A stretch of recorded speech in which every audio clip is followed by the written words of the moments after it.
But I did actually explore a little bit the idea of monogamous dating, and I gotta tell you, it's really fucking weird.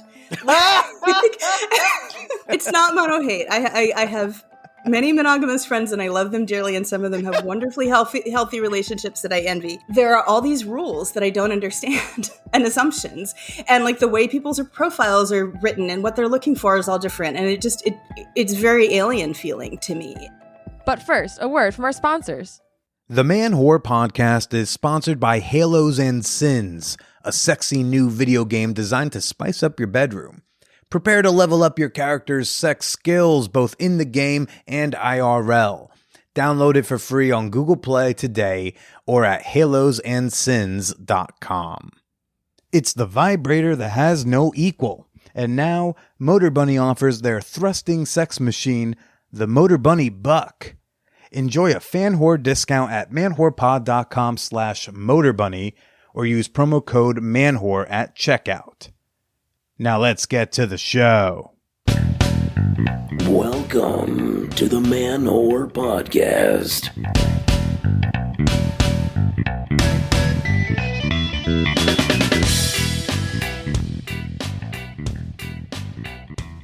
A message to the tweeters, the cheaters, and Republican ass-eaters. Just stop. This is Billy Persida, and you're listening to the Man Whore Podcast. Welcome, folks. I need to lay some groundwork down before this week's episode with Eve Rickert. She is the owner of Thorntree Press and the co-author of More Than Two, A Practical Guide to Ethical and Polyamory. Many of you have probably read it if you're in the lifestyle. And you may also know that Franklin Vo is her co-author. Yeah, last year I interviewed Franklin after a series of call-outs and accusations of emotional abuse. If you want to learn more about that and the details, there are several links in the show notes. There's plenty to read. Short version is, a lot of women from various decades of Franklin's life came forward with stories of very similar harmful behaviors. He got invited into an accountability process. You'll see in the links how engaged or not he was in that process. And you can hear my two-part conversation with Franklin on episodes 339 and 340. Depending on how your podcast app organizes things, scroll back to July 2020. Eve and I exchanged emails and messages about the Franklin episodes before doing this podcast. She wanted to do a phone call to kind of feel me out, kind of do a vibe check, because she's read some things about me, and others in the sex-positive world have warned her about me. We talk quite a bit about that again. Don't worry, you'll hear about it, because and that's why I gotta address my internet history real quick. Some of y'all know about this. Some of y'all have shared you're tired of hearing about it, so I'll try to keep it concise. But back in 2015, I got into some Twitter fights that resulted in me harassing a few sex-positive personalities, namely Ella Dawson, Ashley Manta, and a woman who goes by Dirty Lola.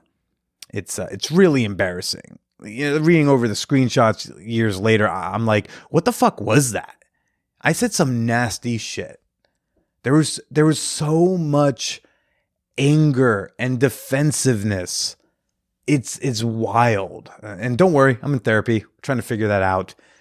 And of course, beyond me feeling embarrassed about shitty behavior, my behavior caused these women unnecessary harm. I also acted like an asshole to people who tried to get involved and help. People like Cooper Beckett, Dr. Jana, Kenneth Play, and some others. I eventually burned those bridges too. I feel pretty sorry about that as well. And if you want to see just the worst of these screenshots, it's not in my best interest, but I put links in the show notes to their blog posts. I'm going to warn you, it's not pretty. All I can do at this point is try to do better today than yesterday and try to do better tomorrow than I did today. That was all pretty public on Twitter and Facebook back then. So a lot of personalities in the sex positive world have some reasonable skepticism about me. Eve was one of them, which is why I really appreciate our conversations both on mic and off. Hey, and we didn't just talk about Twitter beef, right? We also talked about polyculture, experimenting with monogamy, and how we talk about abuse. So I think this will be a good one. I think you'll enjoy it. If you do enjoy it, seamless segue, we'd love to hear your thoughts and opinions on the topics of this episode, on the content of this episode in the Champagne Room, which is our super free, super sex positive, super fun Discord server. It's our Discord server that's now over 400 fan whores strong. So if you need a digital space to connect with like-minded people, manwhorepod.com/Discord. Another one of our wonderful fan whore communities is the Peep Show, which is a reward for all of my $10 and up fan whores on Patreon. The Peep Show, what is it? It's a it's a fabulous thing. It is a group chat that's been running for, like 4 years now, maybe 5 years. And it's just it's a group chat where we share nudes, gifts, and compliments all day, every day. It's an amazing place. And right now I'm going to offer for the rest of December, all annual memberships can get a 2-week free trial to the Peep Show. So if $10 a month seems a little pricey to you and you want to experiment with the Peep Show, okay, get yourself an annual membership at the $2 or $5 tiers and then shoot me an email or a message. We'll get you in there and you're welcome to come join us for the fun for a couple weeks. Who knows? You may just adjust your pledge to stay in it for the whole year. And you can become a member today and support this very problematic podcaster at patreon.com/manwhorepodcast. That's Patreon, patreon.com/manwhorepodcast. Before we get to Eve Rickert, we'll do a quick fan whore appreciation moment. Going to give a couple shout outs right now to new members. I want to give a shout out to Aaron Melchwish, Strut It, Kitty. You're looking good in the Peep Show. We're loving these lewds. It's beautiful when we watch someone join the Peep Show and they send like kind of basic nudes.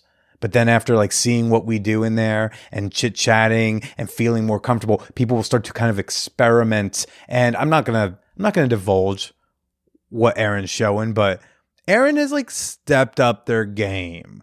Very artsy, very purposeful, loving it, buddy. And I also want to give a shout out and a thank you to Sean Trader for supporting the podcast. Don't know what we're trading. Stonks, sheep, government secrets. I want in, man. Cut me in. Come on. Thank you for being a member. Thanks for supporting the show. Last but certainly not least, you can always shoot me an email with your comments, your questions, your criticisms. That last one, gosh, it's always scary to say, but yeah, I'm open to it. You can always reach me directly at manwhorepod@gmail.com. And now for Eve Rickert. Tomorrow, actually, I've got a bonus episode coming out on Patreon where Eve and I talk specifically about emotional abuse. That'll be available to all $5 and up fan whores and, as well as over 200 bonus episodes. But for now, let's go get to know Eve Rickert. Are you looking to start a podcast?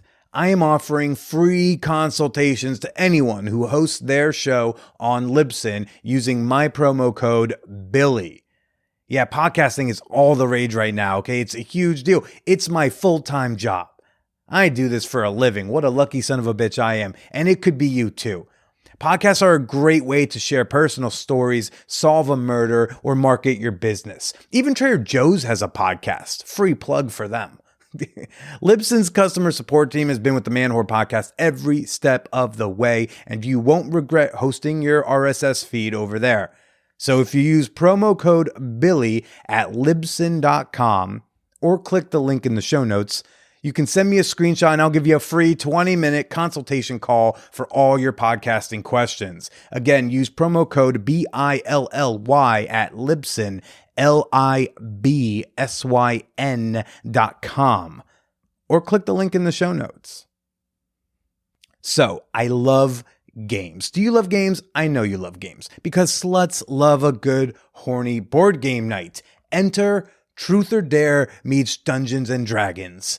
Yes, Halos and Sins is a sexy new video game designed to bring the spice back into the bedroom, and it's free to download. Halos and Sins brings all of your favorite nerdy D&D elements.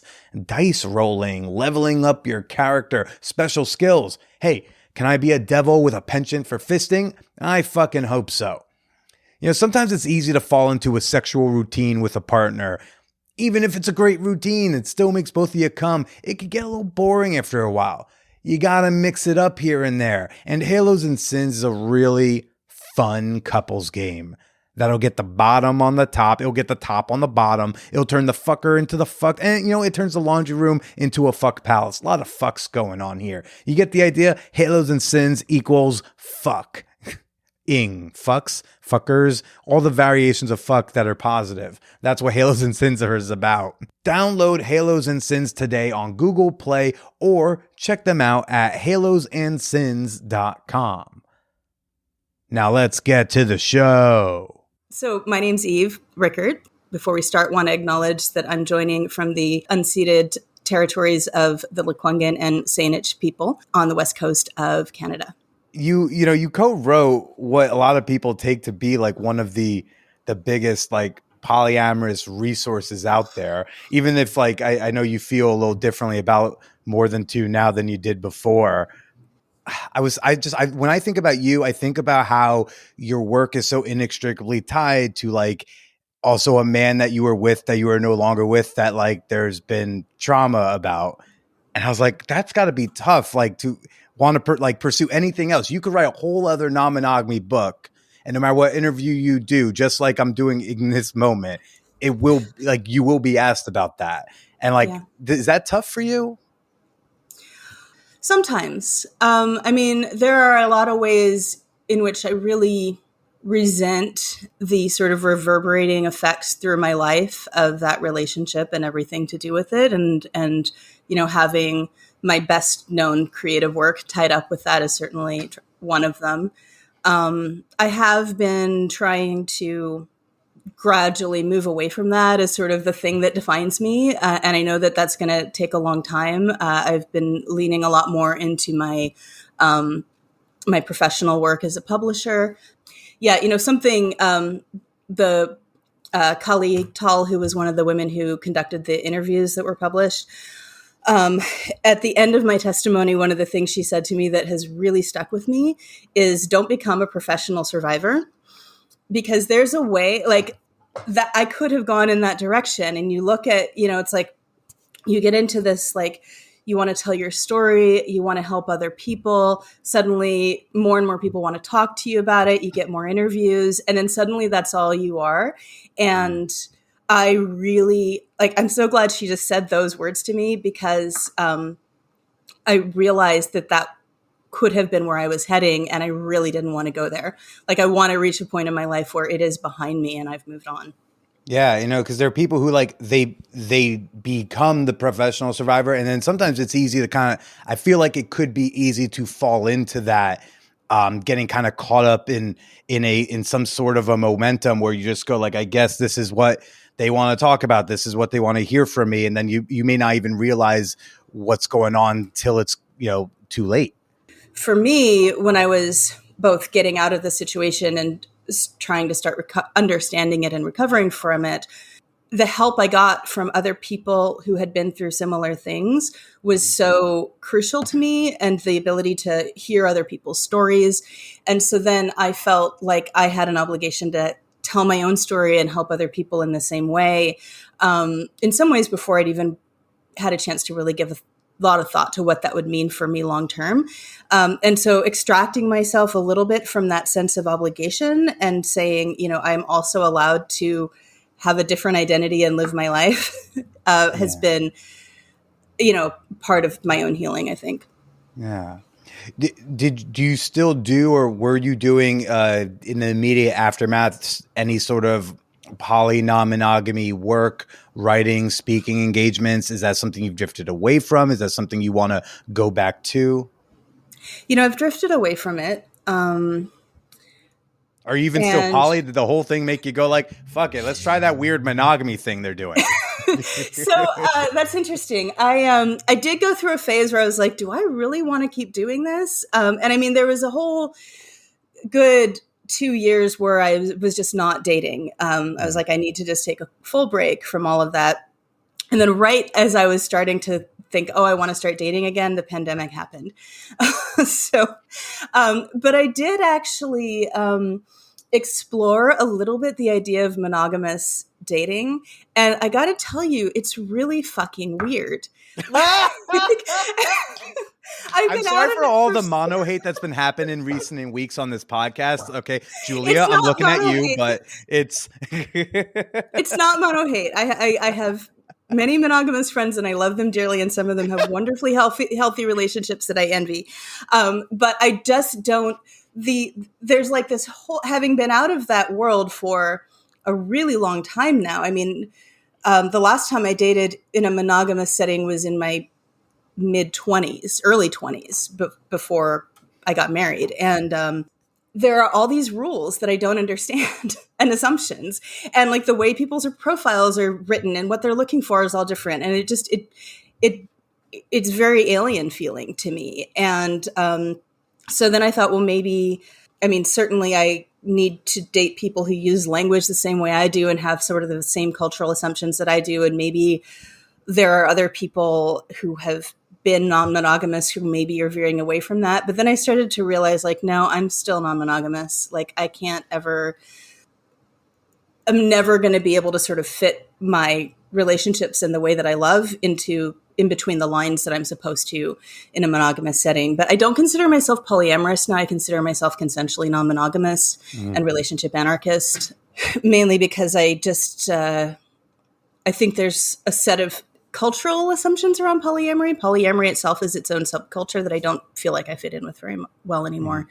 And educating, I have no desire to do E&M or CNM educating right now, except for the extent to which when I want to talk about abuse, I can be helpful to other survivors. So I in my little bit of research, you've identified as non-monogamous for most of your dating, like since you pretty much started being a dating human, right? Like even in high school? Well, in high school, I was absolutely non-monogamous, but I didn't know that that's what I was doing. I was even in like a kind of a weird little triad for a while, but we didn't know that's what it was. And we didn't have a way to talk about that. So it ended up turning into a bunch of conflict that maybe it didn't need to if we'd had a framework for allowing that. But I did in my 20s and up till my marriage, I was in monogamous relationships because that was all I really understood was available to me. And then it was really when I was married and had been married for a few years that my husband and I decided we were going to try non-monogamy. And like, how do you view your non-monogamy now versus 10, 20 years ago?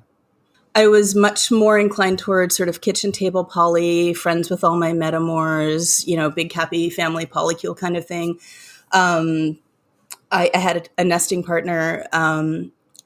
I right now in my life very much lean towards solo polyamory.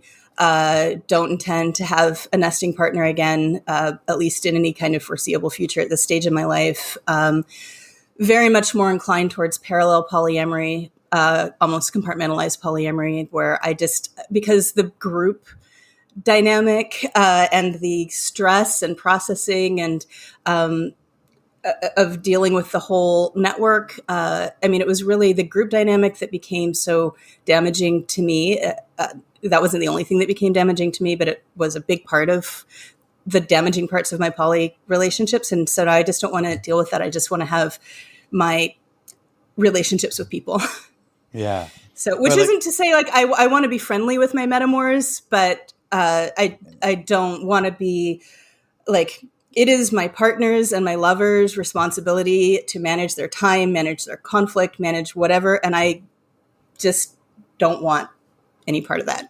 It can be a lot. Was there a particular turning point outside of Franklin that caused that shift for you? In a lot of ways, I think that was the turning point. And I think that maybe it was also that, I do have a couple of things in my life that have developed into,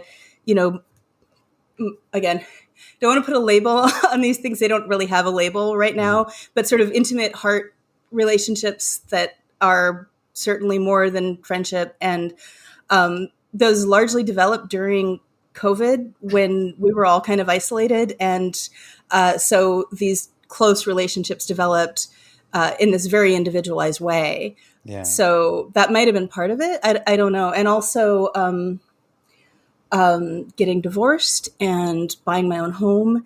And I live with 2 other divorced women, and it's wonderful. Is Tuesday night like, shit on the X night? Like, I feel like that could be like a dinner theme. We don't spend a lot of time shitting on the exes. I mean, we've mostly moved on. But like instead of giving thanks, like just like around the table on Tuesdays, it's like we all just name one thing we're grateful we don't have to put up with that guy with anymore. We do not do that. But I will say that divorced women make fantastic housemates. Oh. So I'm pretty happy with the situation where I am now, and don't really have a big desire to change it. I'm also incredibly busy in my professional life. So yeah. And this is a question, I forget if I explicitly asked, but it's definitely I thought of back when I interviewed Franklin. But similarly, like, after More Than Two comes out, does that like muddy up your dating? Like, does it almost become like this weird power differential that you have to be cognizant of, where however you are must be the right way to do things? It's Eve Rickert. Oh God, no, I don't think so. I don't think that there's that power differential. I will say that it's been a really, really long time since I've tried to date anyone who was remotely new to non-monogamy. Mm-hmm. So that hasn't been a thing that's come up. And I think also it's pretty well known now that I've had some, not great experiences in non-monogamy myself. I would say that the asymmetry that I struggle with the most, it's not in terms of like me knowing how to do things the right way or not, or them because I got, I screwed up so badly, but like it's the asymmetry in intimacy, in knowledge, because so much of my personal story is out there and available for anyone to read, that when I meet a new person, I don't know how much they know about me. I don't know what assumptions they make about me because of what they've read, how they think I operate. I also keep a lot to myself that I never talk about, and that is like really only for my very close friends. But even then, it's like with a new developing relationship, it takes a long time for us to develop the trust where I learn as much about them as they have already learned about me in some cases. And that is consistently hard to navigate. I can very much relate. I bet. You mentioned like, not really identifying with like kind of the poly culture, even if you consider yourself some kind of blend of being able to manage multiple romantic or heart connection relationships. What do you mean by that? The culture that's built around poly, which again, I think a good chunk of that culture has come out from More Than Two. That's a good question. I feel like I actually largely disconnected a couple of years ago, and have put some work into kind of putting that behind me and not thinking about it. And so I'm afraid that anything I'll say might not be current to what the conversations are in the various communities right now, or what's going on, because I've kind of checked out of it for a while. I will say, I got an interview request recently, and when I asked what they wanted to talk about, they were like, oh, just basic E&M stuff, like rules and hierarchy versus anarchy, and, opening from a couple. And what else did they say? I can't remember. But I was just like, I really don't want to talk about any of that. Like, I don't want to think about rules and hierarchy. And then this goes more towards my, like, the way I'm veering in this very relationship anarchist and solo poly direction is like the amount of sort of group dynamics I think I've become kind of averse to. Yeah. You're done with board game night. Is a big part of it. I love board game night. But and even, what's funny is one of my closest friends right now where I live is my ex-husband's ex-girlfriend. So neither one of us are with him anymore. But she does come over for board game night often. And that's from when I was like, that's from my kitchen table poly days. And that's a relationship that I very much value and has been super important to like helping me stabilize in a new city. I also think that the focus on the reason I call myself consensually non-monogamous and not ethically non-monogamous is that the idea of ethics often gets turned into a blunt instrument. So instead of saying, we're here building intimacy and trying to figure out how to meet each other's needs and care for each other, it's like we use this idea of what is ethical behavior or not to like put ourselves up on a like get the upper hand on a partner or a metamor or someone else in our polycule. I see that happening in the groups a lot still. I see honestly what looks like a lot of bullying to me of people who are really hurting, and I really don't like that. So that's another thing that has kind of driven me away. Something I struggle with now in my non-monogamous relationships is the feeling that there are sort of unwritten rules, and I try to pull away from that and really just, a friend of mine has been writing about some of her negative experiences in polyamory, and one of the things she brings up is how difficult it is to ask for like spontaneous support, to ask for a change of plans without feeling like there's a cost, like there's a punishment waiting for you, like you've just spent some kind of points.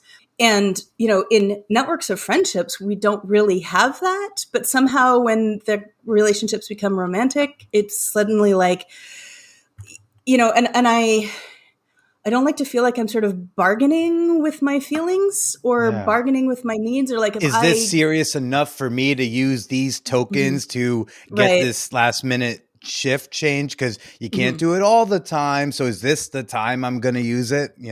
Yeah. And one of the things that I have found is that after so many years and years of doing that, I don't know how to not do it. Like I've become so disconnected from my own feelings in a lot of ways and my own needs that I don't even know how to talk about them. Because even when I have no reason to think that I am bargaining or that there are hidden rules or hidden punishments, I just expect them. And so I'm sort of like in advance, subconsciously navigating. It's like I see, and this is also, I think, a lingering effect of long-term emotional abuse as well. Is like you learn to see the possibility of conflict as like 5 miles down the road, and you start taking the detours way before then, so you don't ever get there. But that means that like it often means squelching needs and squelching feelings before you even really get a chance to feel them. And so when I want to feel them, I sometimes just can't. I mean, that's what I took from Avengers Endgame as well, where like, sure, if we want to avoid this over here in the timeline, if we splinter off too much, we're just going to have other fucking issues in the other splinters. How about we deal with this conflict when we get to this conflict? I'm glad we heard the same thing there. No. What were some of these like unwritten rules that you were really having a hard time with or you were running into when you, dare I say, experimented with monogamous dating? So let me think about it. Again, this was a couple years ago. I don't have a clear memory of it. Okay. But I will tell you one kind of experiment that I looked into was I actually considered signing up with a matchmaking firm, like an executive matchmaking firm, because I know, because it just seemed like it would take a lot of the work out of online dating. Like, let me just pay someone else to find the good matches for me and do the vetting and set up the date. And then I just, go and meet the pre-selected people. And that at that time for me was really appealing. So I interviewed with like 3 of them, and they were all super keen to sign me up.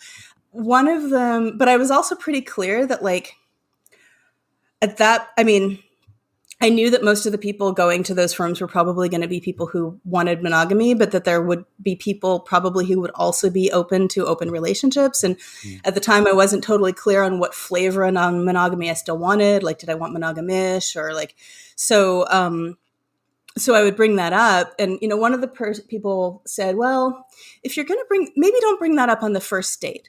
Like, wait until she was advising me to wait like 3 or 4 dates. And I'm like, why would I do that? Why would I go on 3 or 4 dates to somebody who's going to want monogamy? And I don't, you know, so the idea that like there are crucial things that you should hide until down the road when like there's some investment. And then you like that was, I know that is actually kind of a norm in a lot of monogamous relationships that I think you don't see as much of in polyamory, or at least it's kind of frowned on a little bit. And another one was one woman told me that she didn't think that she could find very many people who would be interested in dating bi women. And I'm like, what? Like, I mean, I've encountered, you know, biphobia and bi erasure in like in queer circles, but I was really surprised that she thought that she would have a hard time finding like straight men who would be interested in dating a bi woman. and she, but apparently that's a thing. The one other thing that I noticed on dating sites is just the trend towards more sort of totalizing language, like, you know, looking for my better half or someone to complete me or things like that. It was just like, you know, you really don't tend to run into as much anymore in non-monogamous circles. So I found that a little bit off-putting. You said you took notes after our conversation, which was by the way, what a podcast gift you gave me. We logged on to this Zencaster platform and you were like, you know, I wasn't sure where you were going to go. I had a guess. So I took notes after our phone call last night. I'm like, it's a gift from the pod gods. An easy audible should I need one or be curious enough about one. And if someone says they have a page with notes about me, I'm like, I must know what these notes say. What were, I guess, and this ties into that line from earlier where it was like, it was about what I thought, Billy. What were some of the thoughts afterwards while you were enjoying your meal kit preparation? Oh God. Well, these were all just notes where, if you ask questions about these on the podcast, I wanted to make sure that I had kind of my points that I didn't want to forget about. Sure. You had brought up, we'd had an email conversation even before our call about giving each other the benefit of the doubt in various ways, right? And so on the call, you had thanked me for doing that with you. And that led into a conversation about things that happened in the more distant past for you that I might need to give you a benefit of the doubt about. I didn't know if you were going to bring that up or not. If you brought it up, I guess I'm bringing it up because they're in my notes now. But, I thought it might be interesting because you lived through that. And I came to it much later, and I found out about it because you interviewed Franklin, and I was like, who's this guy? So I started asking some questions and went down a rabbit hole. So I think I've read pretty much everything that's available in public, read or listened to about that, as well as some private stuff. And so I have a private stuff, on meaning that. like what people privately told you mean. Right. Gotcha. Right. I thought it might be interesting to hear you tell me how you see that situation now and compare that with how I see that situation coming to it now as an outsider. Yeah. If you want. That's okay. If you don't, we can like cut at the beginning of this. No, it's okay. I have to get good and better at how I answer that. But ultimately, I got into a Twitter fight that devolved. The way I view it now today in November 2021 is in 2015, I got into a Twitter fight that devolved into like more Twitter fights that devolved into me harassing a few people, namely like Ella Dawson, Ashley Manta, and Dirty Lola.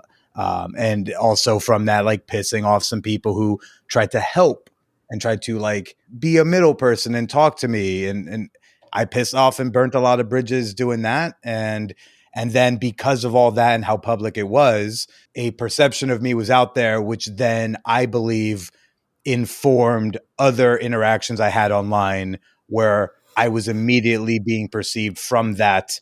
And I did not recognize that because I was living situations in a vacuum. So not understanding why I was automatically being like treated away. And then like I didn't respond well to really anything and just acted like a big asshole. That is, I think, my more succinct version of that.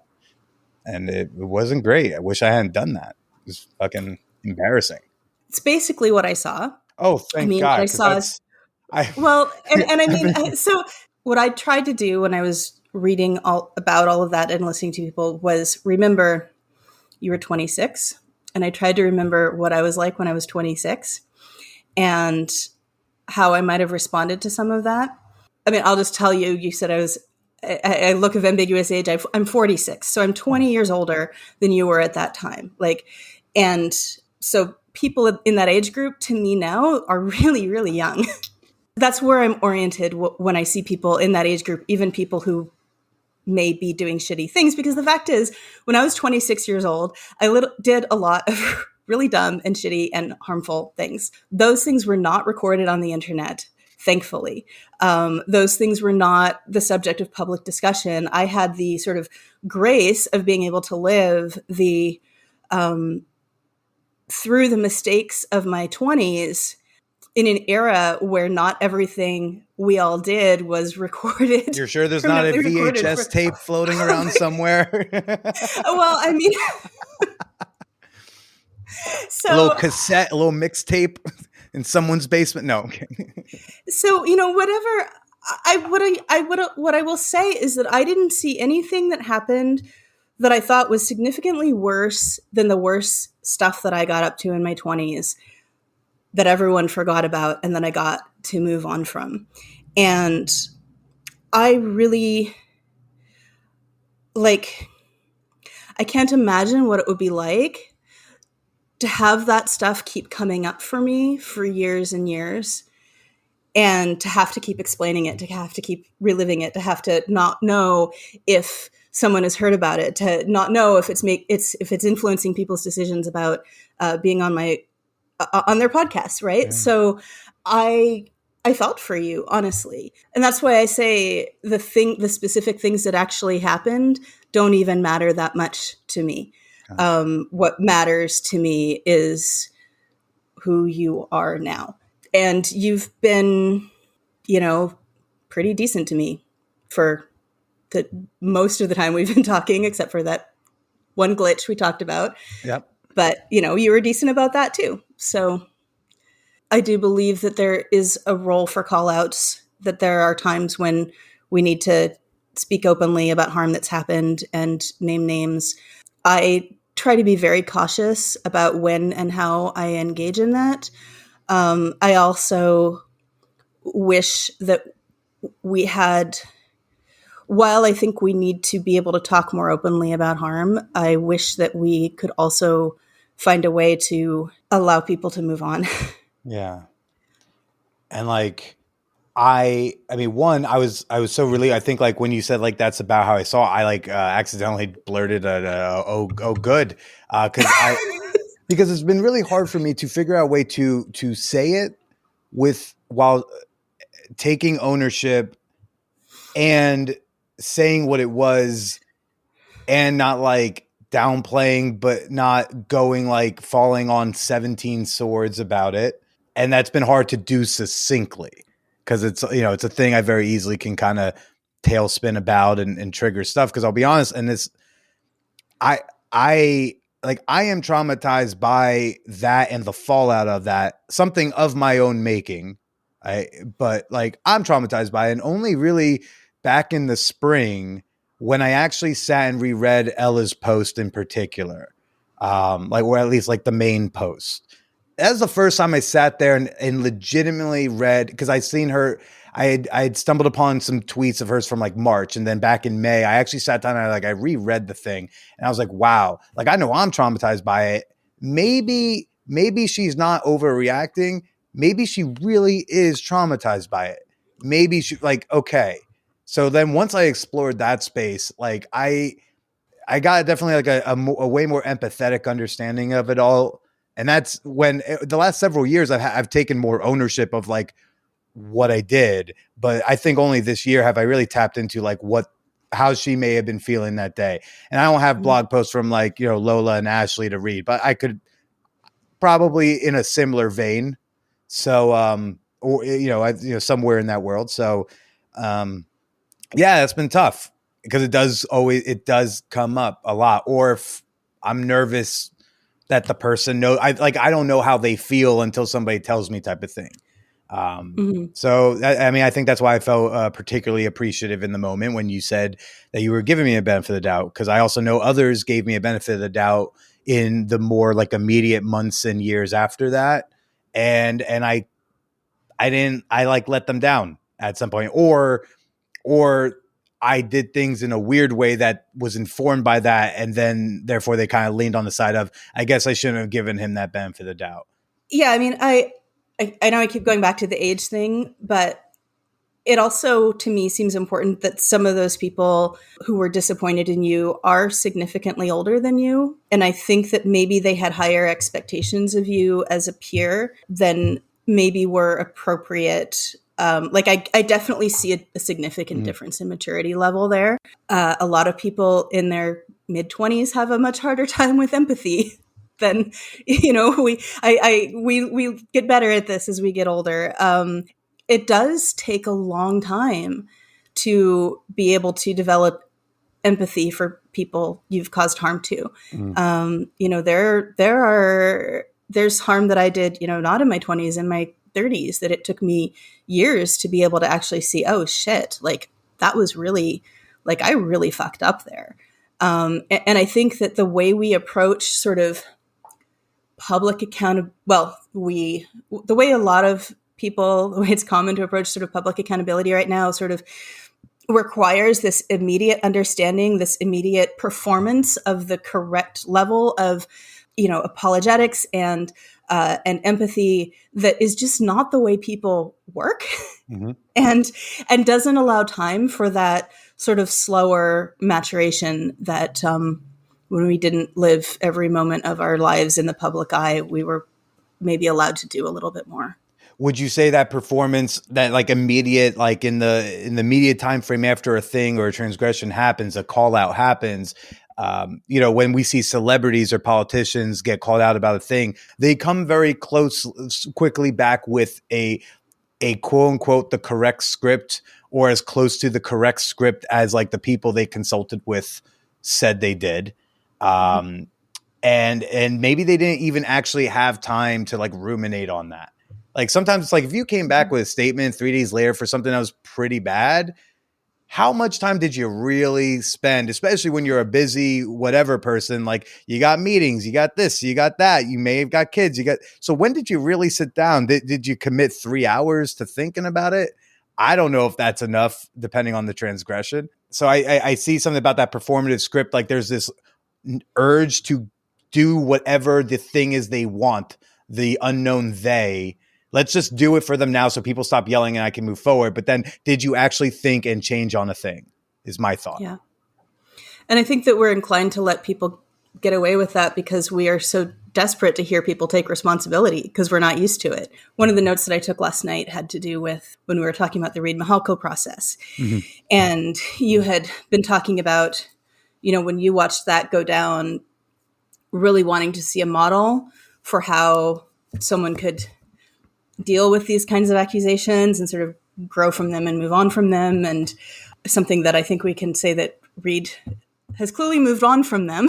And I told you that I wasn't a huge fan of the Reed process. And that has nothing to do with Reed himself, who I don't know. But this is purely about the process. And I think that one of the things that troubled me about the process is, well, first of all, it did reveal what kind of person gets access to that kind of grace and that kind of benefit of the doubt and that kind of work to restore their reputation and who doesn't. And you said that last night, and I wanted to almost clarify, When you said that, do you mean because of his stature in the community? Are you saying that based off of like maleness and whiteness? Like, what do you mean by the who gets to have access to that? Well, all of the above. I mean, Mhm. it was his social capital, his standing in the community, even access to financial resources to Mhm. pay coaches and pod members. But I think also, I mean, it was a very effective public relations exercise. I mean, it was crisis comms in a lot of ways. And I have, I am sure it was sincere in intent, but he is a skilled educator and communicator, and he did and said the right things, not right away in the Daily Beast article, but certainly after the Daily Beast article came out. But I also think that, like, I was highly invested in that process as well for different reasons. I had watched men be called out over and over again and not take responsibility and not do anything to fix it. And I was like, okay, here, this is happening. He's taking responsibility, and now we all get to see what this actually looks like. A lot of people had their own investment in that process of things they wanted out of it, including there were people who built professional reputations as accountability facilitators or coaches or consultants in that process. And then Wait, so went on to Reed is take like their other. CV for that? Yeah. Oh, yeah. Oh. In all of this, everybody needing something out of the process, the people who got forgotten and left behind, I think, were really the people who had experienced the original harm. Mhm. And I think that they got lost in it. And some of them have been very vocal about having gotten lost in it, and how the process was never set up to serve them. And it didn't serve them, many of them. And I think that's a real problem. And so while I understand the sort of like hunger for wanting to know how to do things better, much to my own heartbreak, I don't think that process serves as a model for how we do that, Do you unfortunately. think that in the process that Franklin chose not to really do you feel like a lot of people got lost in your shadow as the possibly more well-known victim in all that? Not to So, insinuate that you tried to yeah. take up any more space, but rather simply you're Eve Rickert, co-author of more than two, and a lot of them were pseudonymous, anonymous people. I don't want to speak for them. Mhm. I've seen no evidence that is true. I mean, behind the scenes, we do a lot of checking in with each other to see, who wants to speak, who wants to. We did a couple of podcasts where 5 of us were together. Everyone was invited to be on those podcasts, and the people who wanted to be got Okay. there. So people have chosen the level of visibility they want. Couple of other people have, revealed their identities publicly. It's, some people really wanted to be protected. So we've just been trying to be very mindful of how much people want to put into things, Yeah. and how much and what they want to get out of that. And to my knowledge, we've been able to do that pretty well. I do think there was a situation early on in the process, before the survivors as a group took things over, where, similar to the Reed process, there were a lot of people involved who had sort of other things that they wanted to get out of it as well. And that really, again, we kind of got lost. The survivors kind of got lost in it for a while, which was a shame. What would you have wanted to see from Franklin after that call out process, or after the call out, I should say? God. Like, what could have brought you? What are some minimal things that could have brought you at least like a basic level of peace? Early on in the process, I kind of made a personal list for myself of those things. Like, what are the sort of like, what's the minimum? What's the, sort of What's best possible good? outcome? And Yeah. then what would be like, pie in the sky kind of, amazing thing that could happen. I can't even remember what the bare minimum was. I mean, it would have been nice for him to acknowledge that, like, all these other people exist. And I mean, anything other than what he did Pretty much, I did not expect him to concoct a conspiracy theory where like somehow I'm pulling all of these people's strings and none of it's real. Like to be able to show some level of empathy that like, you know, these people are real and their stories are real and they maybe had like different experiences than him in these relationships. We had, so the list of asks that we had developed that the survivor pod was supposed to send to the accountability pod, but didn't, included having him be assessed by a program that specifically deals with abusive men. So we weren't even saying like, you need to go into a program and get treatment. We were saying, go get an assessment, go, you know, provide this information to them. You don't think that guy would have tested out of it? Like for what people can say about him, he seems like a fairly intelligent guy who could like, you know, answer the right questions and something like that. I don't know. I, you know, judging by how he behaved on your podcast, I'm really not sure he could have, to be honest. And those people are trained, you know, you didn't even have training, but yeah, good. I was just going to say, like, he did. I think I said this like in the monologue or whatever. Dude showed up wearing the ears. Mm-hmm. Was not expecting that. That was. Oh, really? I had no idea. Oh, he wears them everywhere. I had to. You have to understand what it took for me to sit across from like a incredibly grown ass man wearing bunny ears for 2 hours, talking to him like he wasn't wearing bunny ears. That's a level of patience that I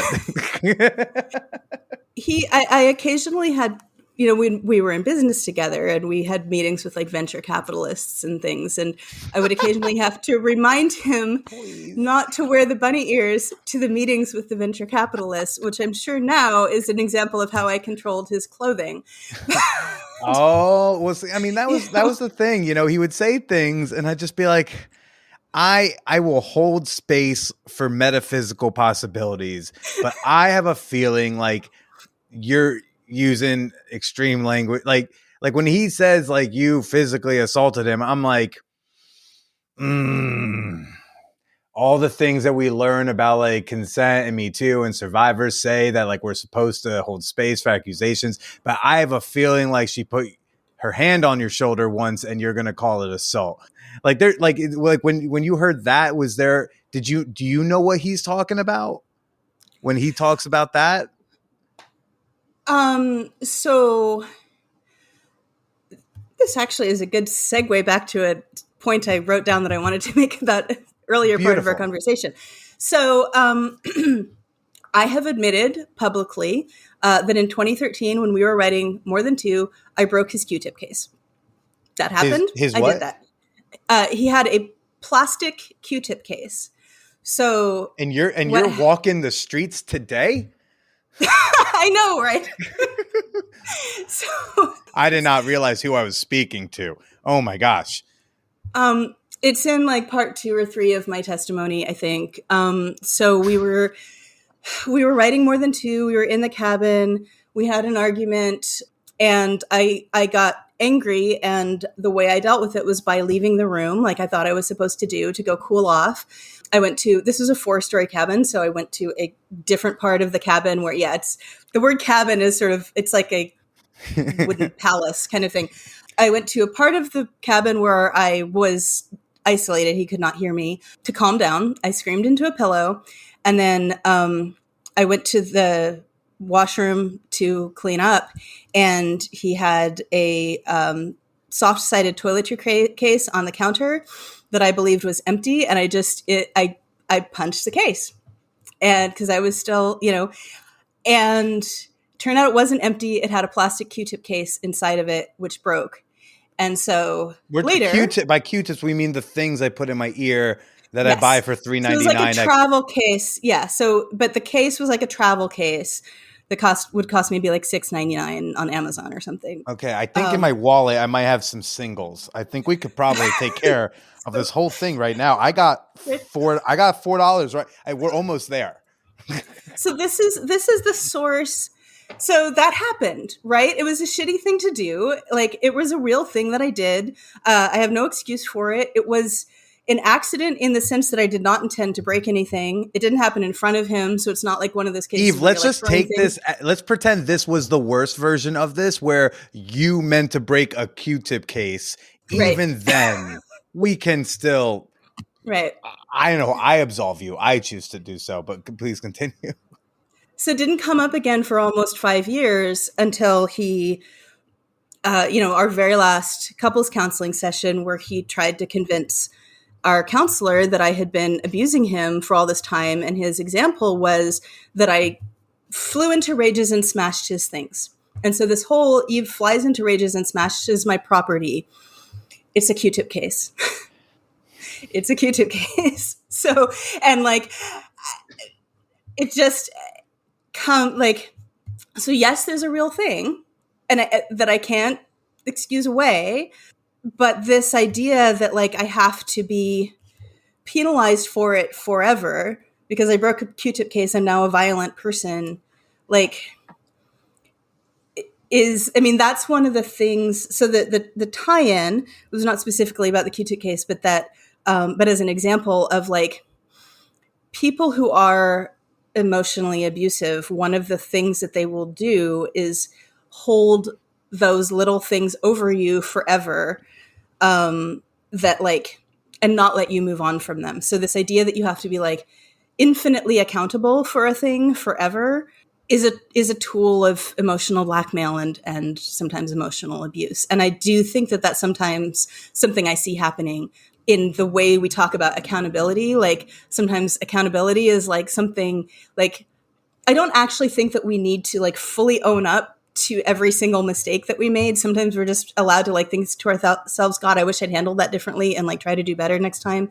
And this idea that is prominent in some circles that like every mistake we make needs to be like processed in this big way.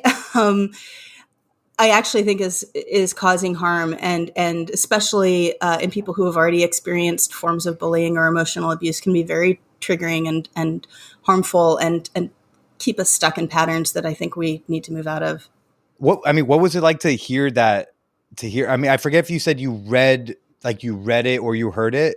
I was really anxious about the podcast, not knowing when it was going to come out or what was going to be said on it.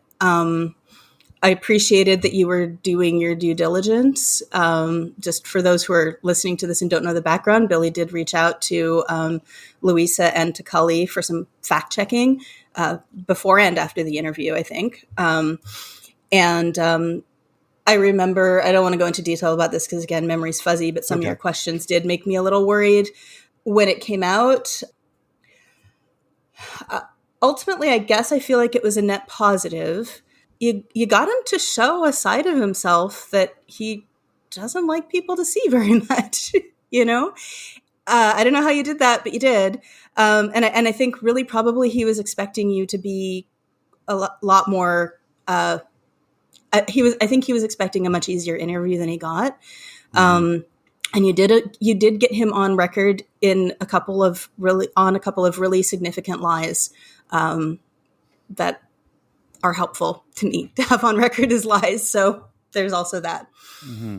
Mm-hmm. I'll tell you an embarrassing story from my 20s. Oh, are you sure you want this on the record? It will be out there then on the internet. I know. I thought about it. But in solidarity, maybe. So I was younger. I was 19 or 20 when this happened. But I studied in Central America for a year through a international exchange program, and as part of our studies, we were required to produce a course journal with our writings. And I wrote an essay that was, and I actually think that this was published. I think we had like a little newsletter that just went around to the other students. I think it was published in the newsletter. I wrote this just horrifically racist essay.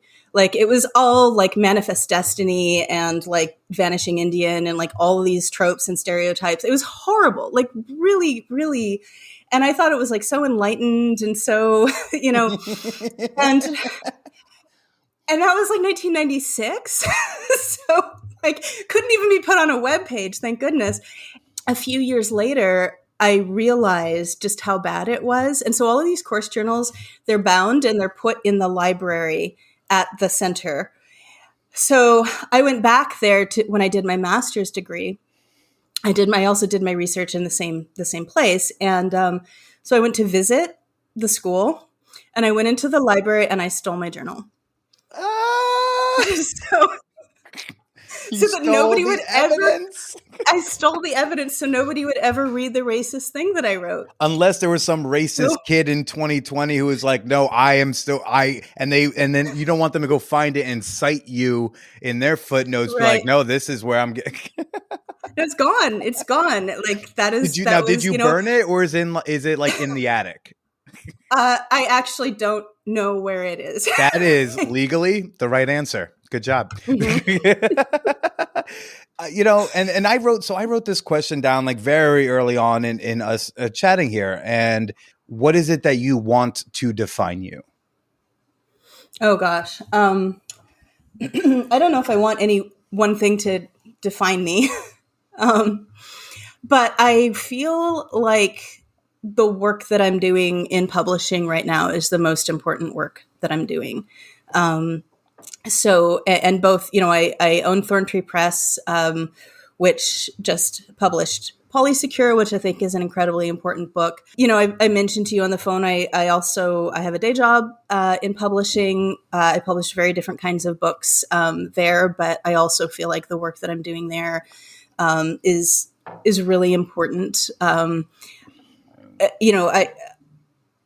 Books can be revolutionary. Books are like every when I publish a book, that book could last for hundreds of years. And the ideas in that book could, inspire someone, an activist or, a leader or someone who is going to make a difference. And, I want to make sure that I'm doing things as well as I can, and that the ideas that I'm facilitating getting out in the world are ones that will help and not hurt. I haven't always made the best judgment on that. So, which brings me back to, we never finished. You were asking me like, what outcome would I have liked to have seen from the process with that guy? Mm-hmm. My pie in the sky that I wrote was like, if everything goes like the best it possibly can go, which is like, he engages in this process, he learns, there's some sort of like, restorative circle or something that happens. The way I would know that had been a success would be that we could work together to produce a revised edition of More Than Two that improves on all of the stuff that was wrong in the first edition. So that was my sort of like, this is the outside dream. And I never really imagined that could happen. But when I was like listing like what would be the best possible outcome, that was it. So it's pretty sad that can't happen. It is sad that can't happen. It warms my heart. And that was what I was hoping your pie in the sky was not Franklin needs to banish forever, but that Franklin engaged in the process and comes out the other end of that machine in a way that like it could be possible to work with him on that. Yeah. I think that's could you imagine?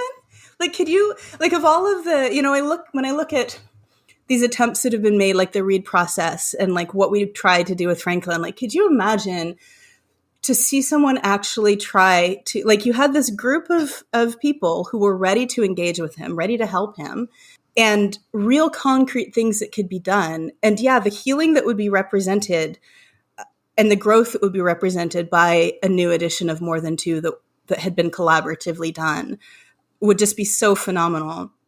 And it's one of the reasons I was so I look at the path that he has chosen to take, and it's so boring and unoriginal. And I'm just like, you could have done so much better than this. And you did that. Mm-hmm. You just did. It was like, come on, dude. You can come up with a better story than this.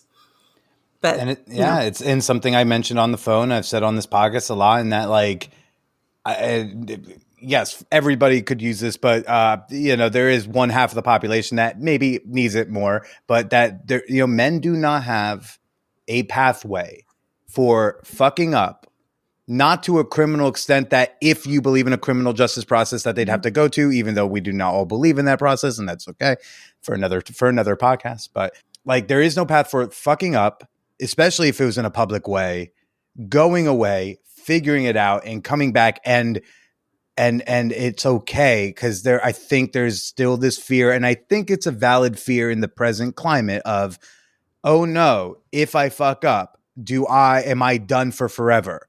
It's like there needs to be a way to come back, and not simply like go Al Franken, like, yeah, I'll just go away for a minute. I'll slowly like start a podcast, this, that, and the other thing. Not that we don't know what you did. Like, we don't know like what you engaged with. But like, really, I do think like that's a book that needs to happen at some point, so that others can at least try to do better. I know a lot of guys who want to do better and they don't know how. And it's like, we can say, hey, that's tough cookies for you. Figure it out yourself. Talk to other men. Do emotional labor amongst yourself. That's all well and good. But like, at the end of the day, do we practically want some shit to change concretely? Well, then like, give some hints. Like, we need, like, they need some hints. You go to university and you take a class and they give you a book to read. And like, sometimes you get the book. Sometimes you think you get the book and you get it differently, or you get it differently than intended. And sometimes you're just fucking lost and you're like, hey, teach, help. And that's why we go, right? We go to learn how to interpret certain texts. So I really hope at some point, like, we will get to see a good public process of that.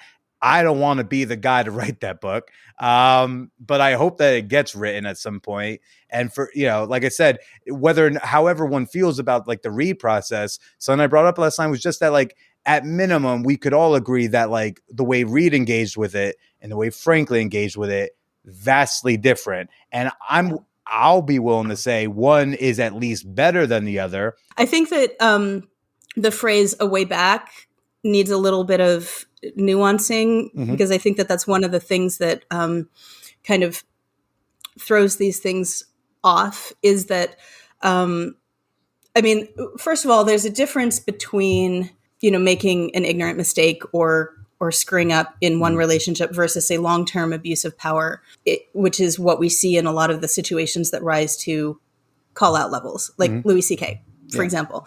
I think that too often, when it happens to men with power, the idea of a way back is not, how do I repair the harm I've done and like have a way back to humanity and community? And it's like, how do I get back to the position that I lost because of this call out, right? Yeah. And I think that very often when there's been a long-term abuse of power, that way back needs to include either long-term or permanent removal of that power. And that is not necessarily a punishment. And a lot of people see that as a punishment. And so I just think that that's a thing that confuses the conversation often. Because I think that people should always be able to keep their humanity, and people should always be able to be given an opportunity to do better and to right their wrongs, and in some cases just to move on and rebuild. But I don't always think that people should be able to get back positions of power that they've abused.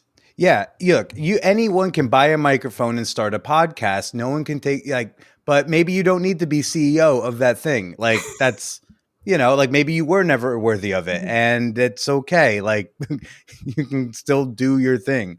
But I appreciate that you hold space for a conversation like this, and I appreciate that you took notes on on a like a 20 30 minute phone call with me.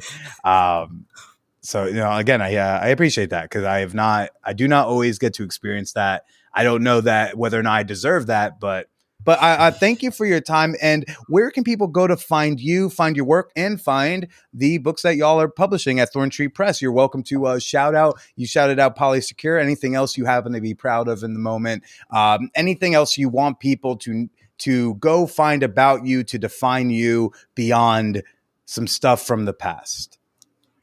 So I'm on Twitter at Eve Rickert. My blog is brighterthansunflowers.com, but I'm not very active with it. Thorntree Press is just thorntreepress.com. We didn't publish anything this year, but we are going to start publishing again in 2022.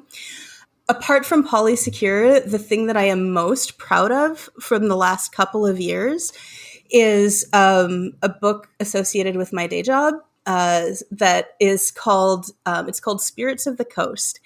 And it is a book about orcas. And it is just like, I think it is definitely ranking for one of the most beautiful things I've ever been involved in producing. Beautiful in terms of, the design and artwork, but also in terms of like the importance of the information and the messaging. And it was just, I worked with a really extraordinary woman who was a guest editor on it. And when it finally came out, I was just like, this is so important. And so like, I didn't know what it was going to be when I started working on it.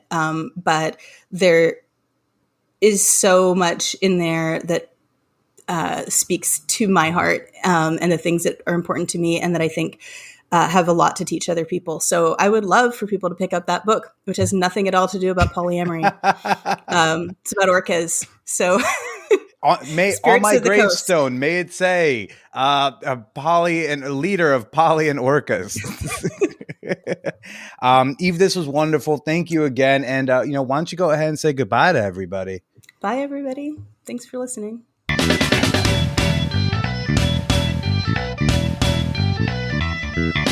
You got thoughts? You got feelings about this week's episode with Eve Rickert?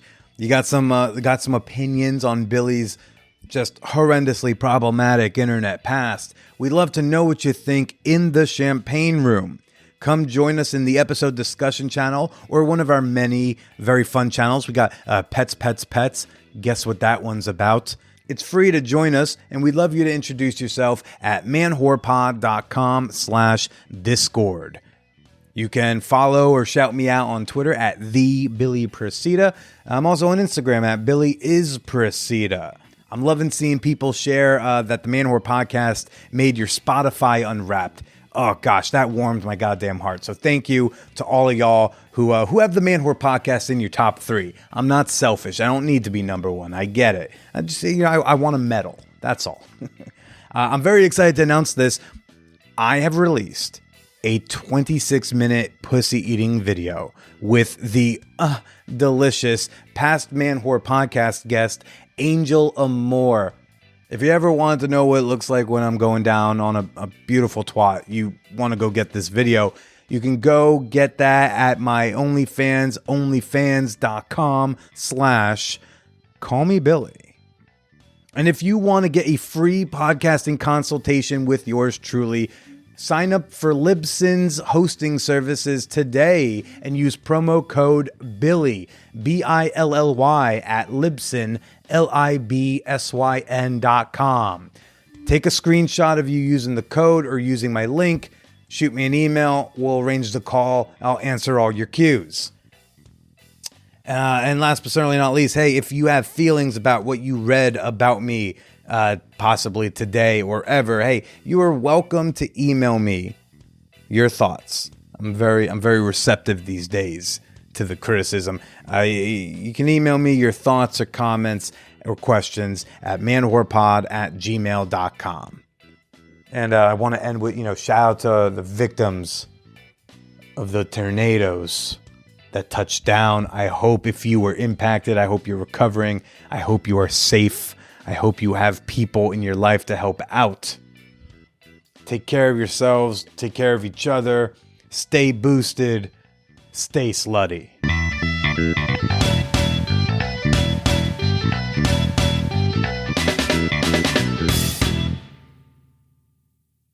Dogecoin to the moon? Ready to buy the dip? Start investing in cryptocurrency today with Coinbase. and you can get $10 worth of Bitcoin for free after signing up at manwhorepod.com/crypto. Come on, how much longer is this fiat thing gonna last?